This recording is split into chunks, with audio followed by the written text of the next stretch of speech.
आदाब नाजरीन।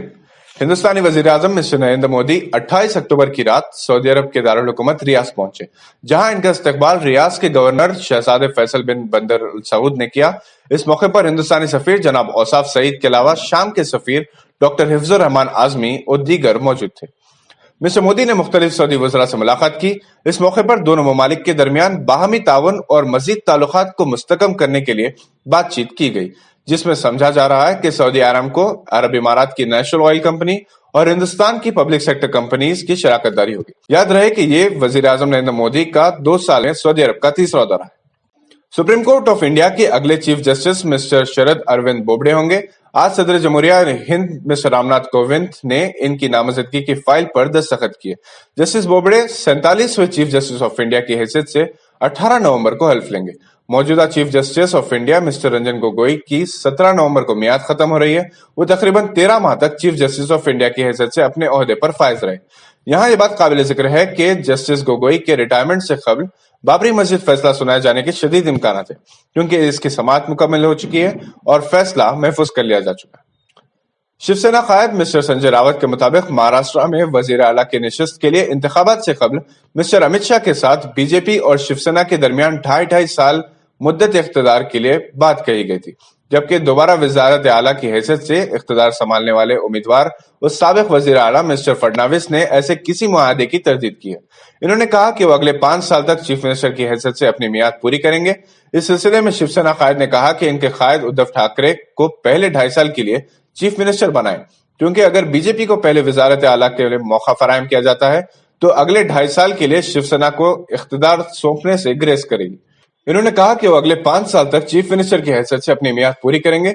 इस सिलसिले में शिवसेना कायद ने कहा कि इनके कायद उद्धव ठाकरे को पहले 2.5 साल के लिए चीफ मिनिस्टर बनाएं, क्योंकि अगर बीजेपी को पहले वजारत आला के लिए मौका फराहम किया जाता है तो अगले 2.5 साल के लिए शिवसेना को इख्तिदार सौंपने से ग्रेस कर सकती है।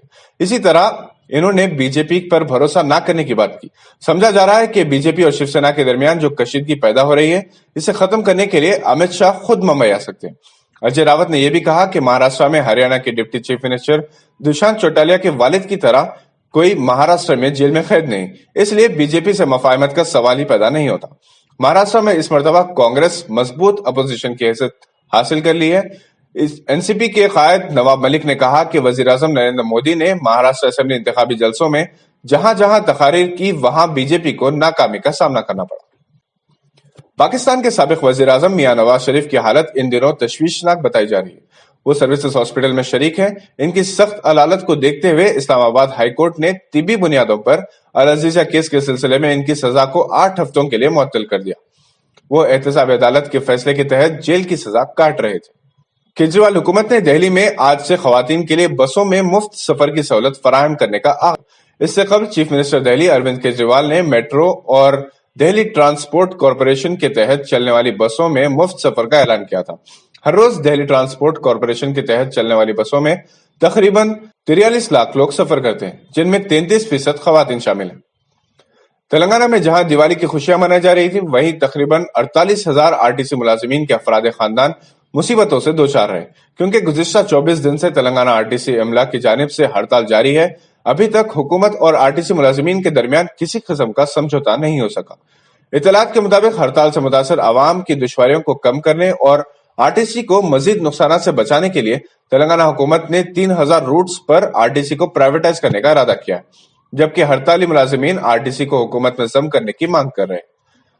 केसीआर हुकूमत ने हड़ताल को गैर कानूनी बताते हुए मोटर व्हीकल्स अमेंडमेंट एक्ट 2019 के तहत, जो मरकजी हुकूमत ने सितंबर 2019 में नाफिज किया था, इसके तहत प्राइवेट ऑपरेटर्स को अनखरीद परमिट्स जारी किए जा सकते हैं। कश्मीर के कशीदा हालात का जायजा लेने के लिए यूरोपीय यूनियन का 27 रुकनी पार्लिमानी वफ्द आज श्रीनगर पहुंचा। ये थी आज की अहम खबरों पर नजर। देखते रहिए गवाह।